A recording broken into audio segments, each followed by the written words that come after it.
ese obvio, obvio, obvio, obvio. Ella sabe cómo soy yo, yo, yo, yo. Jevo, jevo, nunca novio, obvio, obvio, obvio. Al amor le tiene odio, odio, odio, odio.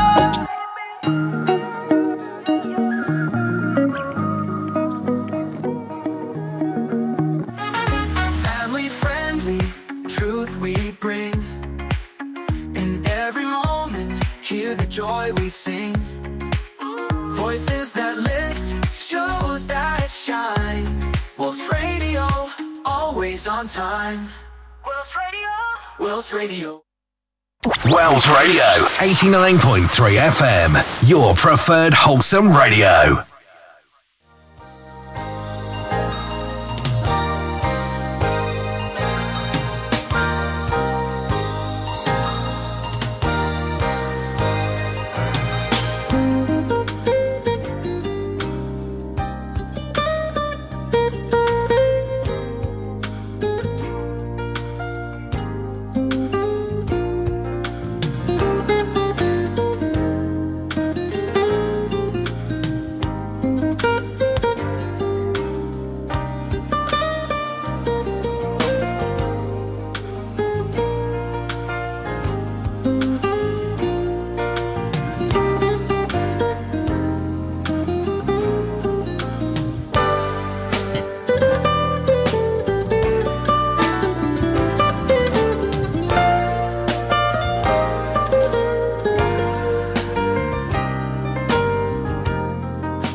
All right, top of the morning to you. Thank you so much for joining us this great Friday morning. I was going to say Monday morning.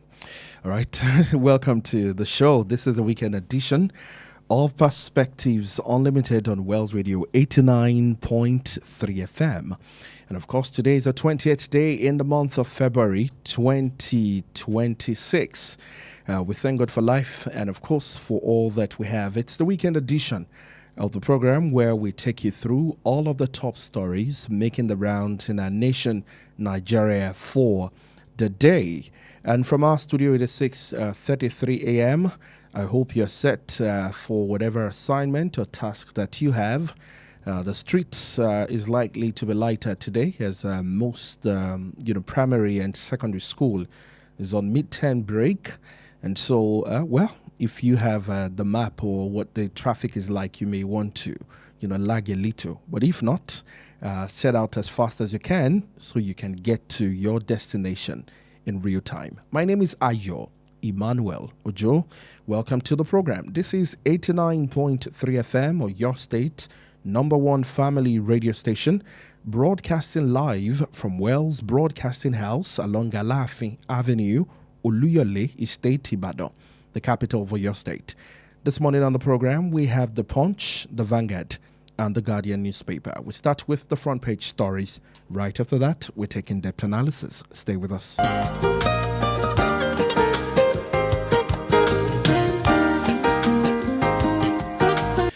Now let's begin with the Punch newspaper. El-Rufai's lawyer protests home raid amid ICPC detention. That's on page 7, and on page 29, federal government defers 70% of 2025 capital budget to 2026.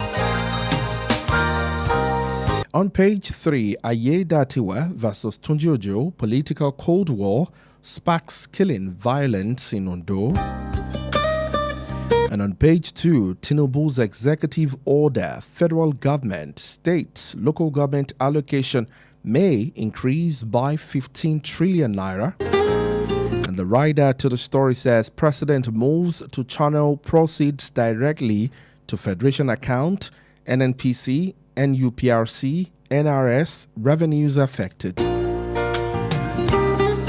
And on page 22, Naira hit 2-year high at 1,347 Naira to a dollar.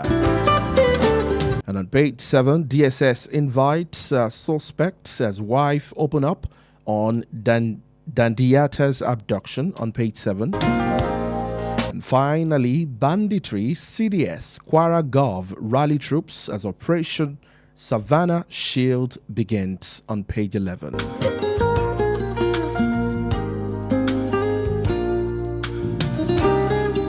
Now let's move on to page 8 of the Vanguard. Senate tackles economic team over poor implementation of budget.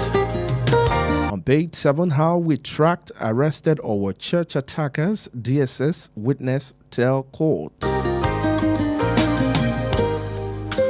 On page 9, 6 trillion naira Genco bailout, demand a haste, says NLC.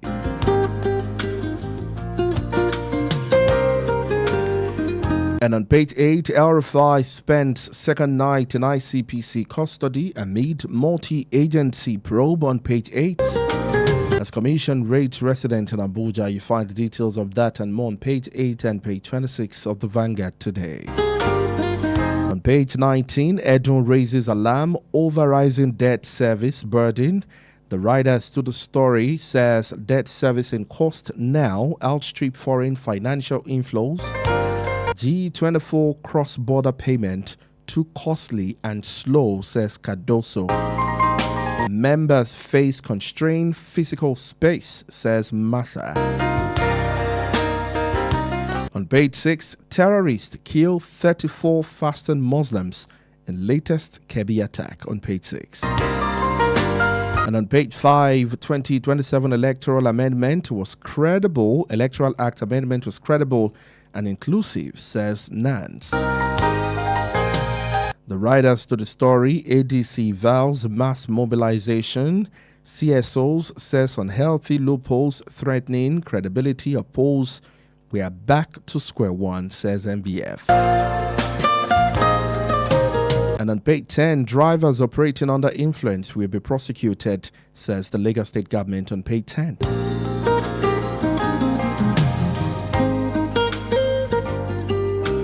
Now let's move on to The Guardian on page 3. Retracts executive order. Pengasan tells Tinubu wants a threat to PIA. On page 3, NLC fires back at APGC Gencos over 6 trillion naira bailout demand on page 3. And on the same page, Senate grills economic team considering trimming 2026 budget on page 3. And on the big stories, pages 4 and 5 of The Guardian, African leaders, how poorest president tightens grip on youngest continent.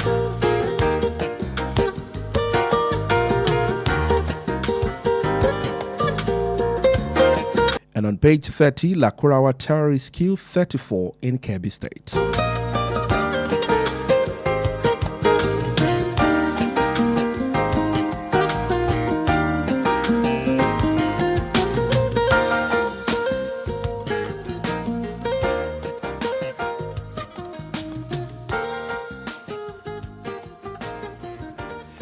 On page 30, U.S. troops deployment to fight insecurity in national interest, says House of Reps. And on page 7, reps to vote on 1999 Constitution Amendment proposals. CSOs predict apathy as FCT poll tests new Electoral Act, INEX 2027 readiness. And of course, the final story on The Guardian, Rivers Assembly suspends impeachment proceedings against Fubara and the deputy.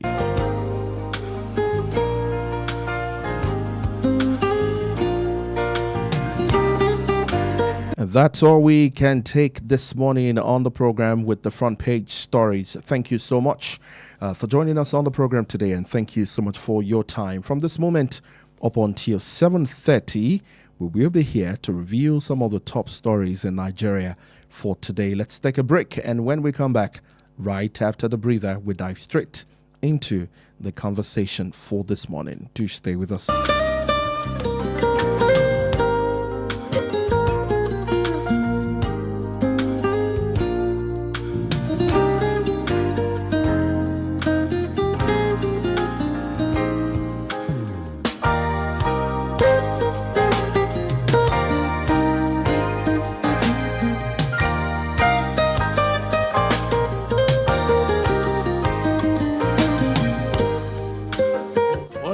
Crucial is the fact that you manage the process to the extent there will be no confusion, no disenfranchisement of Nigerians, and that we are all going to see democracy flourish.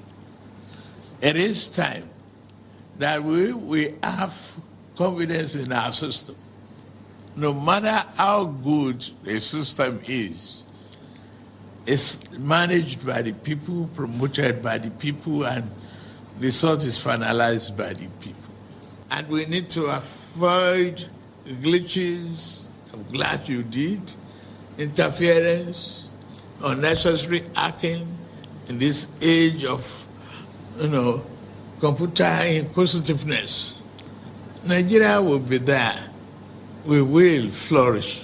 We will continue to nurture this democracy for the fulfillment of our dream for prosperity and stability of our country. We have never had electronic transmission of results in any of our laws.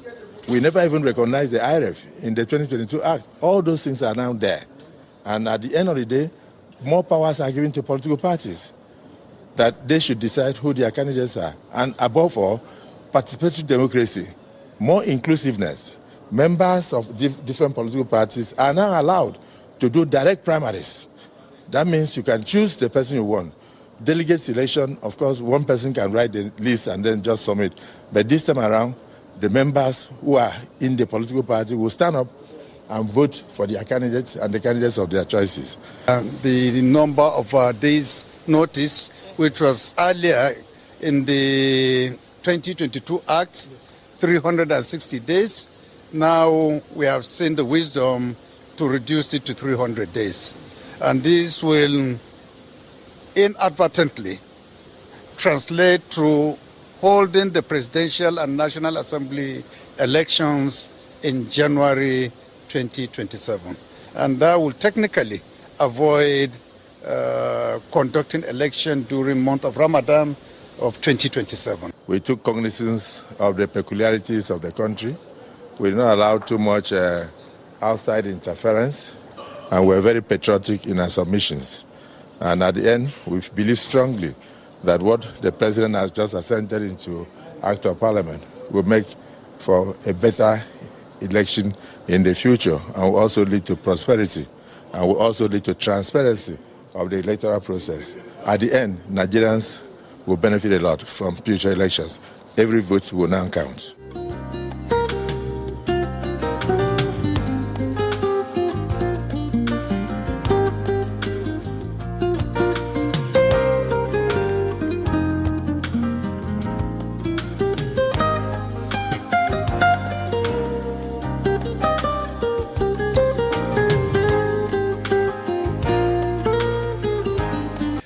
right, you're welcome back. Thank you for joining us and for tuning in to 89.3 FM, Wells Radio, your preferred wholesome radio, and your state's number one family radio station this great Friday morning.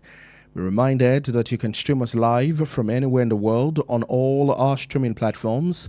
Let's start with our Facebook page, facebook.com/Wells Radio 893 FM fan page. Wells Radio 893 FM fan page on Facebook. Our live stream is up there. You can watch the show, and also you can join the conversation by dropping your comment, liking, and sharing. Also on YouTube with the name Wells Radio 89.3 FM. You can watch us live on your television, that's on your smart television or any other smart device that can also enable that you connect to the YouTube streaming platform to watch the show right in the comfort of your home. Also on our website, www.wellsradio893.com, and also on Radio Garden, Wells Radio 89.3 FM. With me in the studio this morning to help us understand and make sense of all of the stories, the selected ones that time would permit us to review, Mr. Olale Kosoni joins us in the studio. Good morning to you and happy weekend. Good morning, Chief. Happy weekend to you too. Good morning. How are you doing today? I am doing perfectly well. How about you? I'm very well. Thank you so much. There's a lot to talk about. We listened to the voice of the president, the Senate president, a while ago, and that's about the Electoral Act, which has now been signed into law. And there's this headline here on the Vanguard that says Electoral Act amendment was credible and inclusive. I'm going to flip that question back at you to ask your view. I mean, you're involved in this. First of all, ask, when we get there, whether you have seen the new act, have you read it? Would you agree to this statement of being credible and very inclusive? The RFI story is also in the news. RFI is also, trending as regards the raid of his apartment in Abuja and all of that. And also a major story on the Punch newspaper for today. Tinubu executive order, federal government, state, local government allocation may increase by 15 trillion naira. It's like we're richer as a nation at the moment. But hey, you will explain all of that to us this morning on the show. Let's brace up for a great, safe, and progressive conversation on how our nation, Nigeria, would progress. Would like to have your thought when it is time, but remember, let it stay safe, let it stay clean, and let it also, stay in such a way that it keeps Nigeria as a nation that would progress, so we don't by ourselves speak evil into our nation. Once again, you're welcome to the program, Perspectives Unlimited, for today. Let's start with my question to you. The Electoral Act amendment was credible, inclusive. Do you agree with that statement? Well, thank you very much, and good morning to you once again. And the truth of the matter is that things could have been better, but minding where we are today vis-a-vis where we were yesterday, I would say we have made a huge leap in the right direction. All thanks to the House of Reps. Nigerians can now say, okay, well, not the best election, but Nigerians can now look forward to 2027 and say, we hope that 2027 is going to be better than 2023. And the reason for that is that, like I said once again, thanks to the House of Reps, there's going to be more transparency in the process of conducting election. As far as I'm concerned, I think we are 80% where we should be. 2022, there was provision for IRF, BVAS, all those things, but it was not mandatory then, meaning INEC could do whatever and still go away with it. But now, it's now compulsory for them to use IRF, BVAS, and not just that, they must upload the election where there is network. Should there be no network in a particular area, then they may now say, let us do manual collation. What I am trying to say here is this. I'm not sure there are many parts of this country where there is no network for you to say at least hello, good morning. And if you as a voter can say hello, good morning at the polling booth, the presiding officer cannot and must not by law conduct manual collation. He must use electronic transmission of results. For me, so which means if in such a community, if there's nothing like mobile network signal, should there be no should mobile there network? be no mobile I'm not network even signal? talking about browsing capacity, browsing yes, network. at least Just the ability to say hello to or say send hello a to text someone, message. yeah. Should there be nothing of such, then the guy may now say, okay, let us use manual collation.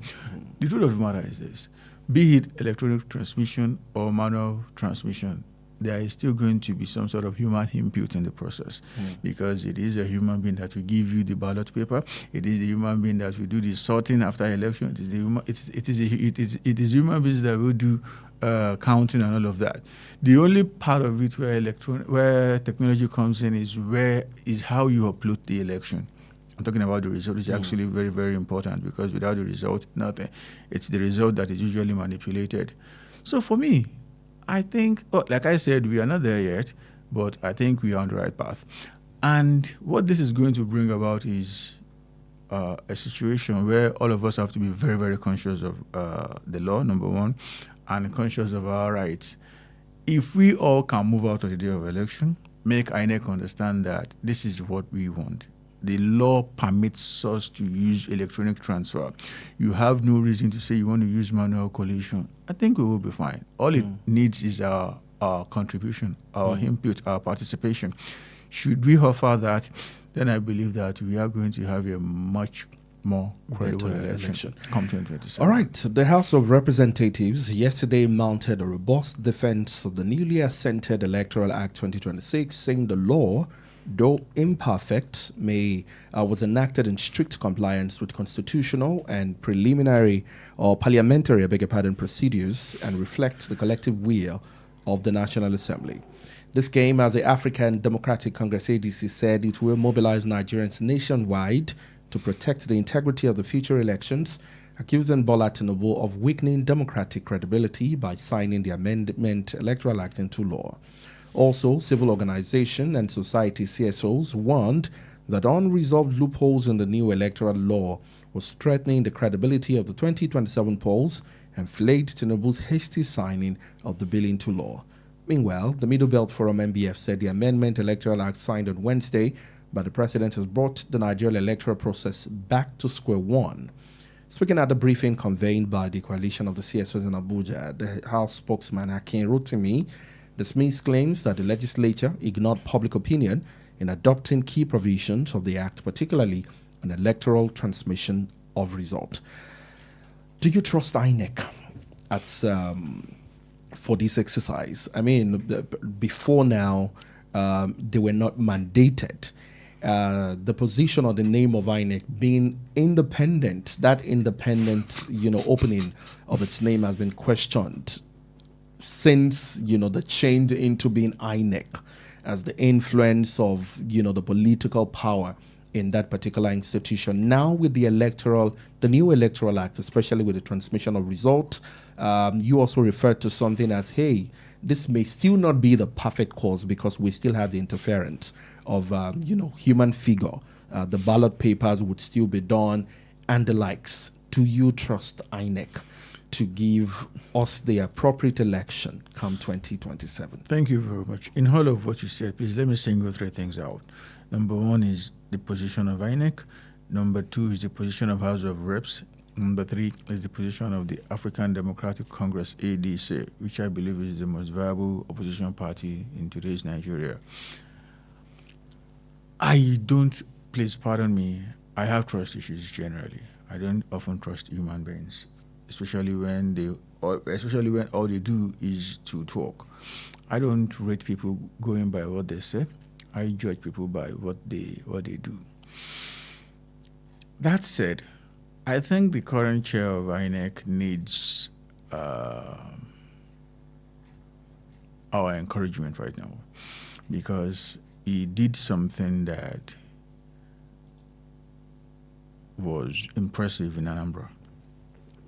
Everybody felt like Anambra was going to be a mess, And in my opinion, it turned out to be a very, very, very outing for INEC. Nobody screamed of coalition after coalition. Nobody said I was cheated. Nobody complained about disenfranchisement on that day. INEC officials went out about time, and there was no extension, no, what's it called? Inconclusive election, all of that. And beyond that, they gave us the name of the winner just hours after the election. I mean, it has never happened in the history of this country, where INEC would tell you that this is the guy that has won the governorship election in the state. I mean, that's novel. And it was possible simply because of the fact that they used electronic transmission majorly in Anambra State. So before INEC could even say this is the winner, by 7 we already knew who had won, going by what was on high rev. The INEC chair has come out openly to say that 2027 is going to be better than that. That is assuring people that, they have an election in Abuja tomorrow and in some other parts of the country. Absolutely. And he has said that he is going to use electronic transmission for those results, and that before long after the last ballot is cast tomorrow, that Nigerians will know whoever is the winner of the election. So for me, like I said, human beings are always going to be human beings, but right now I do not have anything with which I can attack the INEC chair. That's for INEC. For the House of Representatives, in all seriousness, those guys are doing the Lord's work right now. They made us understand that the Tax Act had been forged. They gave us exactly what civil societies told them to do as regards electoral act. I mean, the House of Reps gave us what a lot of us thought couldn't be possible, and they gave us everything 100%. I respect them. And now they have come out openly to say, well, it's not perfect yet, but at least it is a radical departure from the old order. And I agree with that. And guess what? They even went as far as apologizing yesterday, day before yesterday, or was it? I think that should have been Tuesday. Some people who are at the National Assembly complex to protest were tear gassed by the police. And, this is something that concerns both the Senate and the House of Reps. They didn't fire the canisters, but police officers guarding them did that.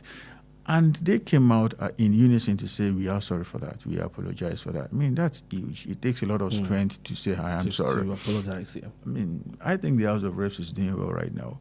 For the ADC, they said something that is actually very, very instructive.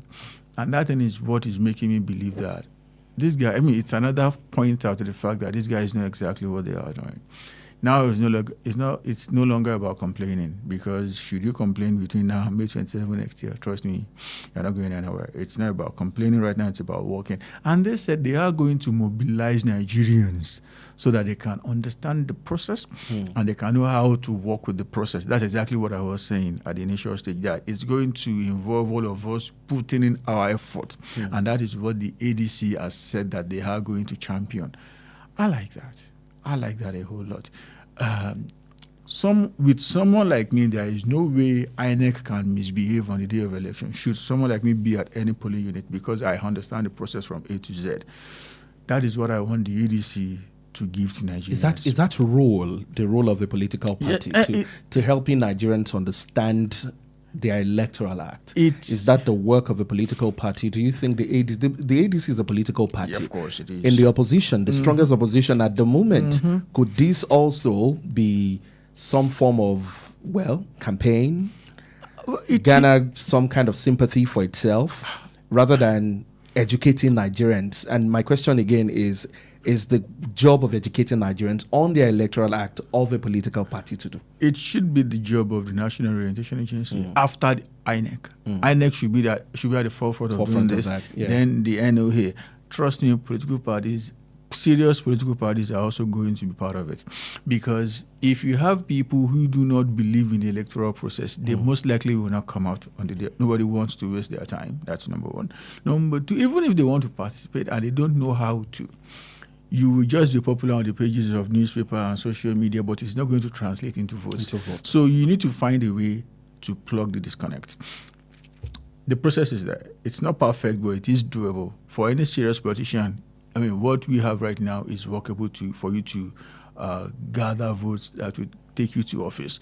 All you need to do is to sensitize the people, educate them, enlighten them, make them understand the process. And like before you even read what you said, I had already said it, that it is doable if all of us, knowing our rights, knowing our duties, can put in our efforts. And I like the fact that the ADC is connecting with me right now. All right, so we're going to take a break. When we come back, we'll look at more stories, but be reminded that INEC is set to test the 2026 Electoral Act in the FCT Council poll state by-elections. The one in Abuja will be coming up, I think, tomorrow. Alongside with other by-elections that would come up in Rivers State and Kano State, which will serve as a litmus test for the act recently assented to by the president. And in that same spirit, the FCT Minister Yesom Wike declares today work-free, in the FCT in Abuja. Let's take a break, and when we come back right after the break, we'll look at more stories, RFI stories still in the news, and other big stories to talk about for today. Do stay with us. How long will it take you to confirm payment? I have been waiting for the past 1 hour. I'm so sorry. Our network is slow. I will just run out of data. Same excuse yesterday. It is unacceptable, please. You better switch to One Data Internet Service. One Data? Yes, One Data. One Data is an internet service provider with the best alternative and solution for unlimited speed. One Data provides fast and reliable internet service to organizations, homes, and places of interest in Nigeria. With One Data, you get to enjoy the premium internet service with dedicated unlimited internet speed at all times, 24/7 fantastic customer service and support, and you enjoy a 1-month free subscription when you make payment. Now is the time to say goodbye to downtimes.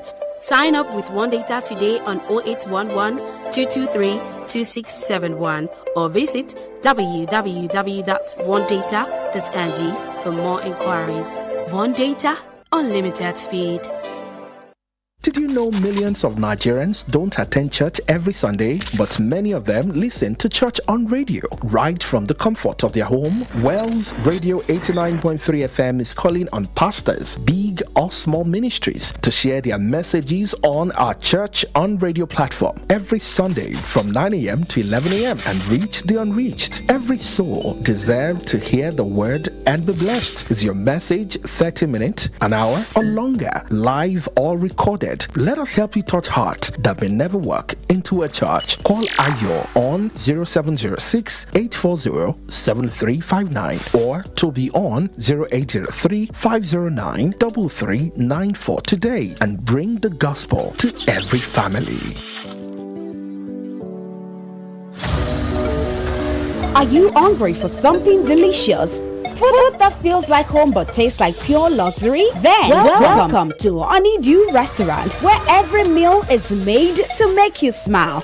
From our smoky jollof to rich ofada sauce to a variety of delicious soups like egusi, eforiro, and more, paired with your favorite proteins and hot, freshly made swallows, all made for you to enjoy. We also handle bulk orders in liters, fresh and ready whenever you need it. We deliver it to your doorstep. At Honeydew, it's not just the food, it's the feel. With our beautiful ambience, perfect for your romantic dates, family outings, or your quiet, relaxing evening escape. Join us every last Friday of the month at 7 p.m. for karaoke night with Jayola and enjoy music, games, food, drinks, and free mocktails and cocktails as you sing your hearts out. Visit us at Plot 42, Block 8, Alaafin Avenue, beside Wells Radio, Oluyole Estate, Ibadan. For your doorstep delivery or inquiries, call or WhatsApp 0814-691-6635, 0814-691-6635. Honeydew Restaurant, where every meal is made to make you smile.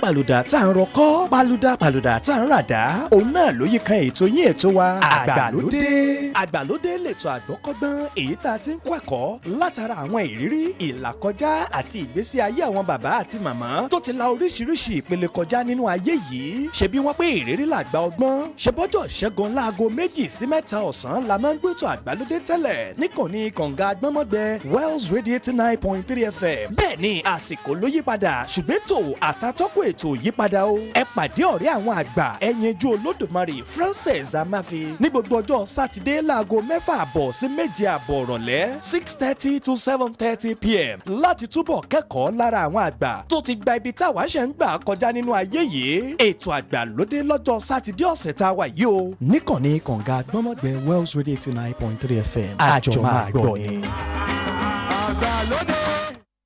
Wells Radio 89.3 FM, your preferred wholesome radio.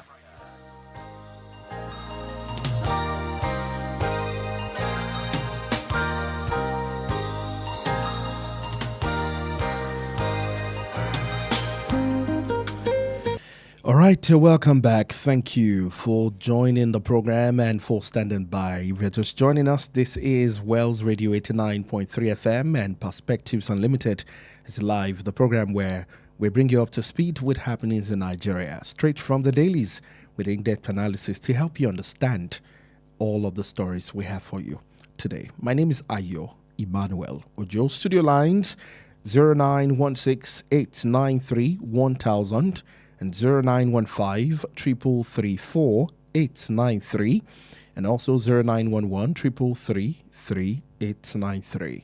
Again, 0916-893-1000, 0915-333-4893 and 0911-333-3893. Let's take the front page story on the Punch for today. Tinubu's executive order, federal government, states, local government allocation may increase by 15 trillion naira. The federal, states, and local governments may receive additional revenue allocations for about 14.57 trillion naira following the recent executive order signed by President Bola Tinubu directing that royalty oil, tax oil, profit gas, and another revenue due to the Federation under Fed production sharing, profit sharing, and risk contract be paid directly into the Federation account. Hello, good morning to you. Good morning, West Radio. Good morning to you. That's Mr. George. Yes. Good morning, This Mr. is George. From Ologwe. Good morning to you, sir. Good morning, my brother, Olaleko. Good morning, sir. How are you doing, sir? I'm doing well, sir. How about you, sir? Well done, sir. I'm fine. Yes, sir. Thanks to God, sir. 2 weeks ago, before they started the two houses coming together to discuss this electoral act, I phoned into this program. I think it was Chukwemeka that was analyzing that day. Okay, sir. And I told them that they should not push away the issue of manual recording. We should have that as a backup. But we should insist that they must transmit. And when they came up after the argument and the rest of it, and they said this is what they now choose, I just myself because I know that is the only way we can be able to tackle issues, even if their plan is carried out.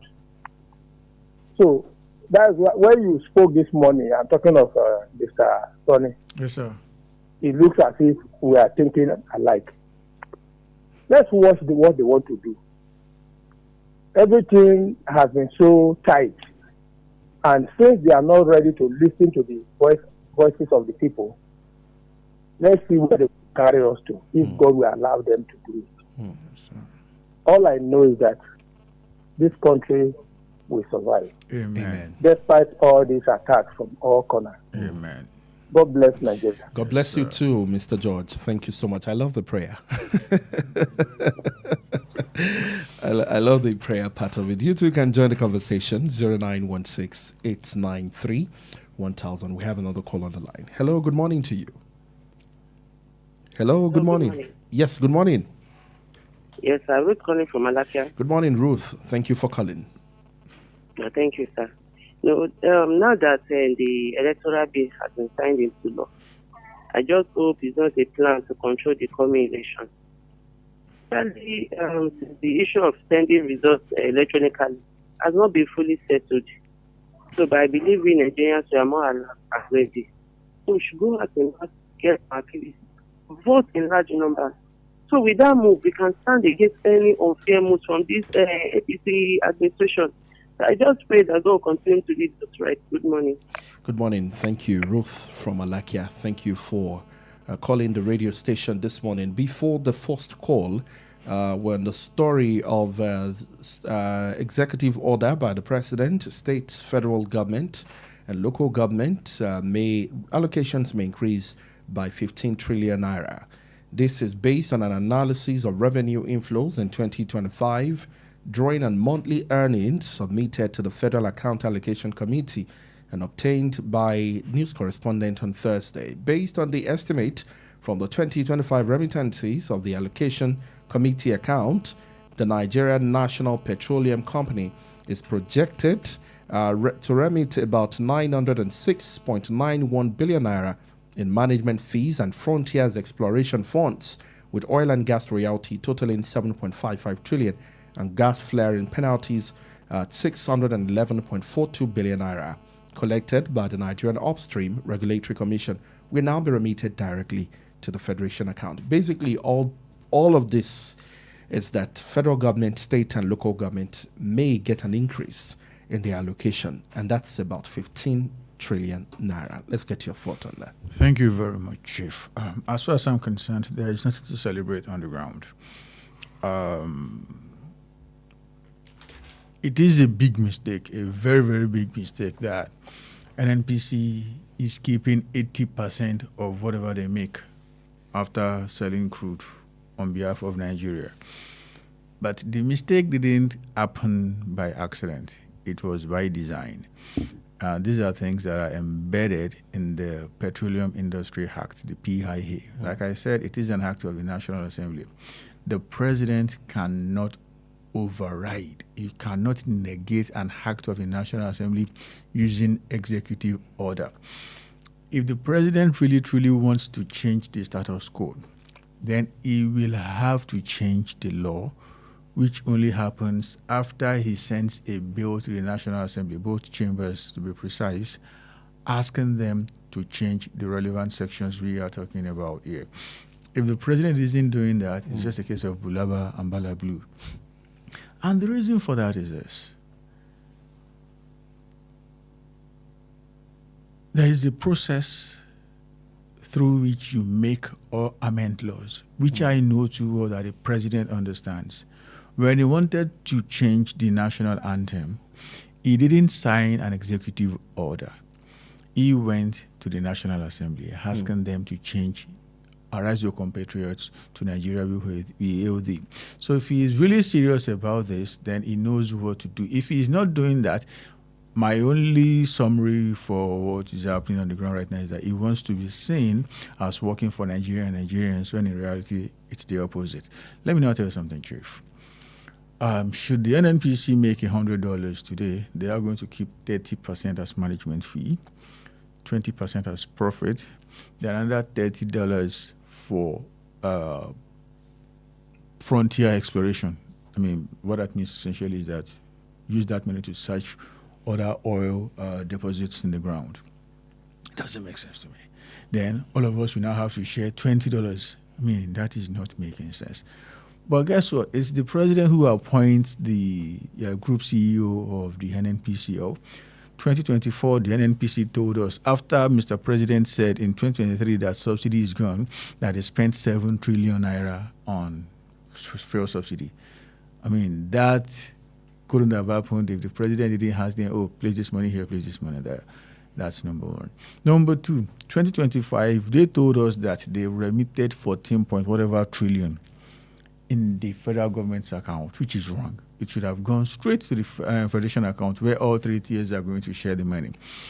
But now the president is saying, okay, let's not talk about. If he really cares about the state and local governments, which are also co-owners of this money, he should first bring out that 14 trillion from the federal government's pocket, and share it accordingly. The federal government will take 52%, which is just around 7 trillion, and let it. I mean, if you're not talking about that, it's just a hoax, it's a ruse.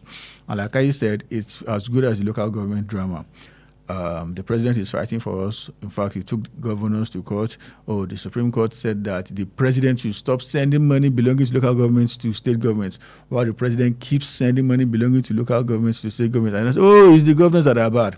When in reality, the Supreme Court has come out openly, as recently as December last year, to accuse the president of flouting its order. Its order is that don't send money belonging to local governments to state governments. I see the same thing here. It's about, okay, I want to fight for local government, I want to fight for state government so that they can keep getting more money. But, sir, you are not going through the right channel. And if you are not going through the right channel, it's just an act of motion without movement. If you want movement, do it the right way. Then we are going to get the right thing. But if it's like this, it's just going to generate news, traction, all of that, without moving an inch. All right, you can join the conversation on that too. Pardon me, it's more of politics than reality. More of politics than reality. But what remains here is that the 3 tiers of government may be getting about 15 trillion naira. That is so if they do it. But right now, there is nothing on the ground to suggest that it is going to happen. This is not the first time the president is saying this. You can Google it. Around 2024, the president said that all monies generated by the NNPC should go to the CBN. Do you see this eventually pulling through? That is, if he wants it to pull through. Do you think the president would do that? I don't trust him. Because last year, he alone collected 14 point whatever trillion. And this is money that should have gone to all 3 tiers. I mean, minding the current structure and the mentality of our current president, we would even want a situation where everything can come to the federal government, leaving the guys in the cold. All right, we'll move away from that story and then we touch down on the El Rufai matter. El Rufai's lawyer protests home raid amid ICPC detention. The former Kaduna State Governor, Nasir El Rufai, on Thursday spent a second night in the custody of the Independent Corrupt Practices and Other Related Offences Commission, ICPC, amid protests by his lawyers over the search of his residence. El Rufai was initially detained on Monday by the Economic and Financial Crimes Commission, EFCC, and released late Wednesday. He was, however, immediately taken into custody by the ICPC, where he has been and since remained. Hello, good morning to you. Hello, good morning. Yes, good morning to you. That's Ruth calling back. This is Adirunke from Muslim. Okay, Adirunke from Muslim. Thank you for calling, Adirunke. Yeah, concerning the Abuja pool that they want to use for Richmond paper for election. So I will just tell the INEC chairman that they should walk the talk, not mere paper talk. All what you need is free and fair election. Any form of vote buying or manipulation of results, we don't want it. So you should stand on his word. That's my take. Thank you very much. Thank you so much for your take. Hello, good morning. Good morning. Yes, good morning. George calling back. Mr. George, thank you for calling. Once again, I still want to align with your analysis. We are getting more money. State and federal government will get more money. What have they been doing with what they have been getting for? That is the big question. I pray they should think of what they are doing to Nigeria and do the right thing. God bless Nigeria again. Amen.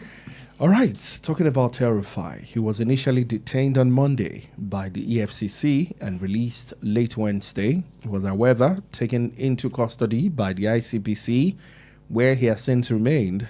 And prior to his arrest, El Rufai had written to the ICPC through his lawyers indicating that his willingness to honor an invitation on Tuesday. This followed an incident at the airport where his passport was reportedly seized by the operatives of the DSS. An ICPC official confirmed on Thursday night that the former governor was still with the commission but declined to disclose details of the investigation. If you go on X right now, you'll see different reaction as to the EFCC, the ICPC, Corrupt Offences Commission, Independent Corrupt Practices Commission, all of that is corruption and corruption. Is this some form of duplication of roles here? Why EFCC would drop him on Wednesday and ICPC would pick him the other day? The drama with the DSS at the airport and the likes. Who's after El-Rufai? The truth of the matter is that I am not speaking for El-Rufai, and I can never speak for him. I am not a fan of his whatsoever. But what is on the ground right now is not looking to me as proper persecution.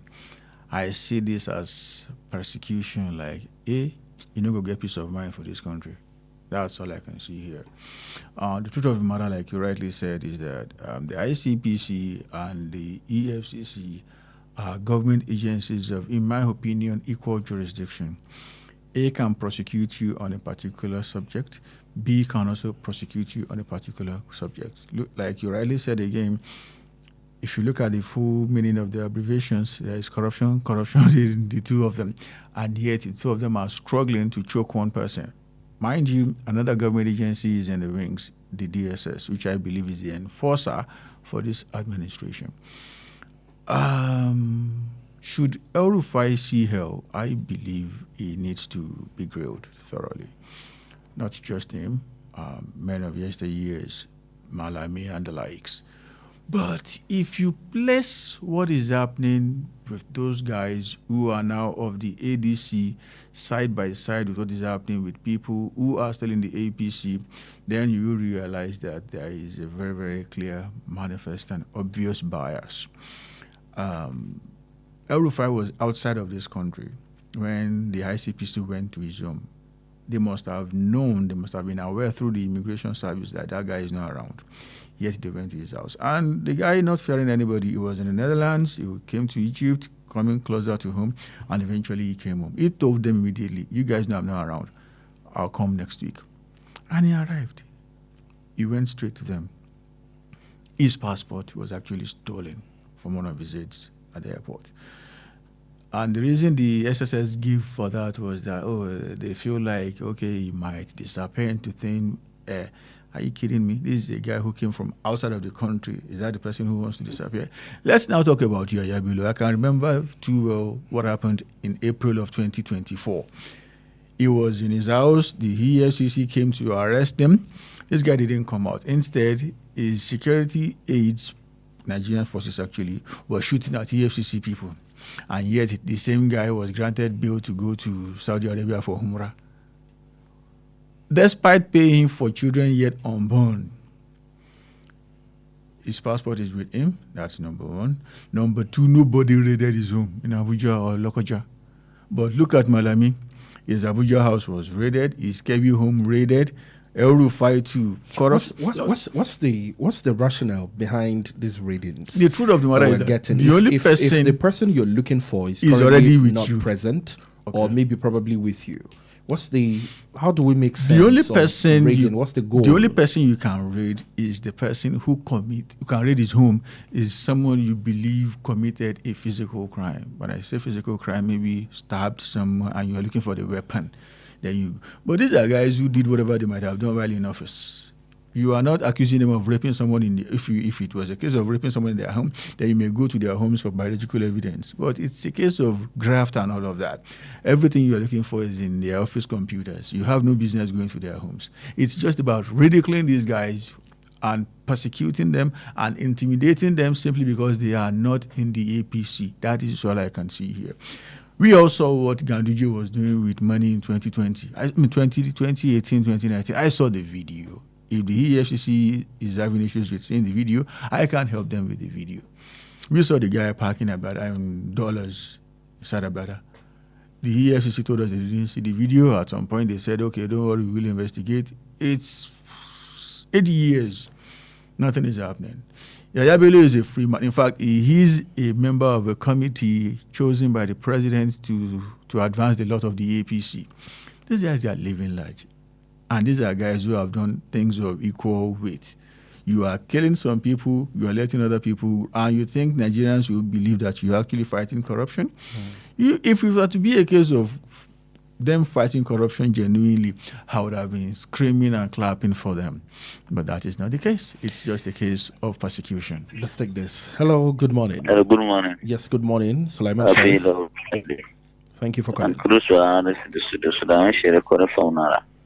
Thank you. Regarding the issue of Erufai, see, I don't pity Erufai as well, because most of our politicians, when they're in power, some of them have the atrocities.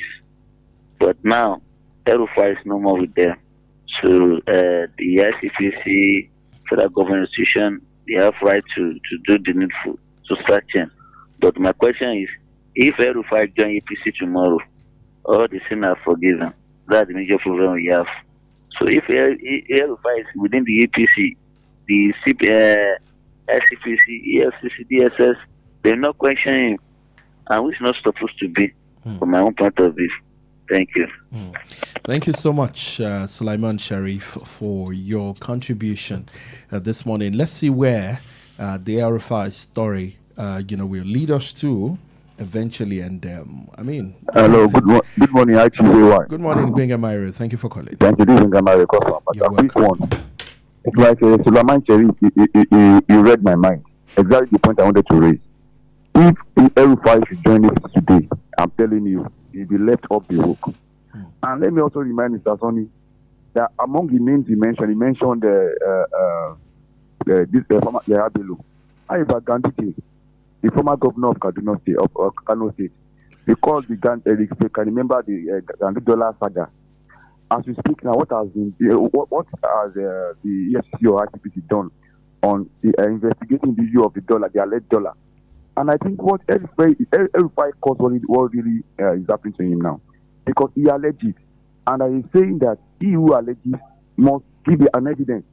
He alleges he tapped into the. He said he tapped. No, that some guys tapped into the call of the NSA, which is against the law. You dare not do that, because if you tap into the NSA call, that means you have an access to the president to eliminate or to do anything to the Mr. President. That means nobody is safe. The NSA is not safe. Mr. President is not safe.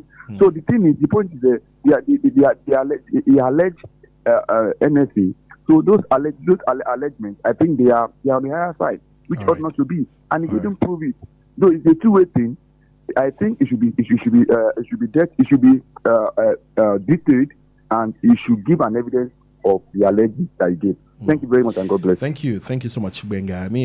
Benga made a point there, but if we look at it, the statement Erufai made as to tapping into the calls and the likes. He also said that the government also uses tool, But I would have thought that if that should be the case, this should be a DSS matter rather than either. It's not a corruption-related matter. The truth of the matter is that I don't even think it is a DSS matter.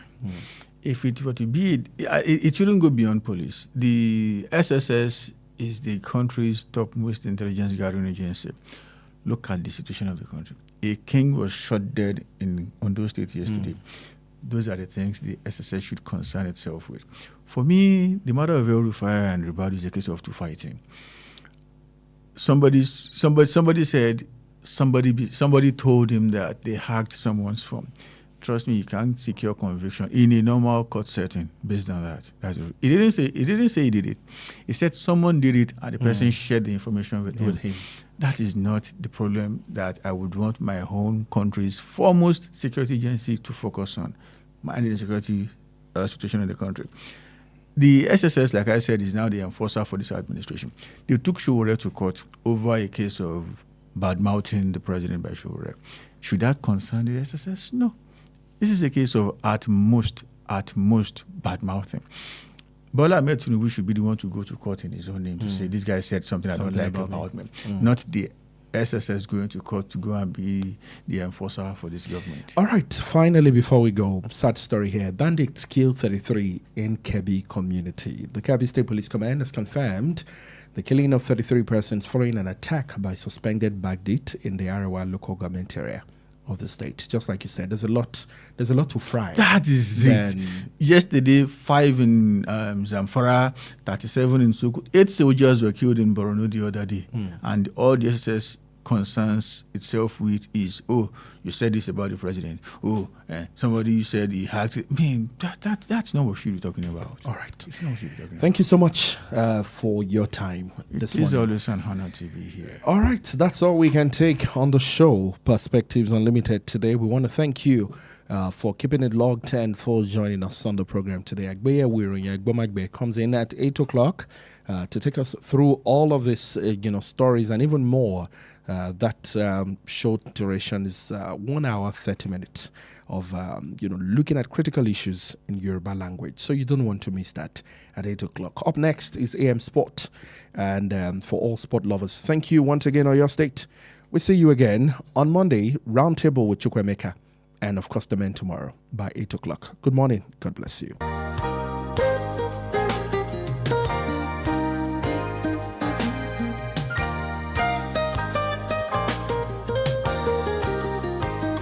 Please listen to this important information. The views expressed by the interviewee in this program are their own and do not necessarily reflect the views or opinions of Wells Radio 89.3 FM or its affiliated entities. Wells Radio 89.3 FM is committed to providing a platform for diverse perspectives and opinions, and the views expressed by guests on our programs are their personal viewpoints. Wells Radio 89.3 FM does not endorse or take responsibility for the content or opinions expressed by individual interviewees and callers. Thank you.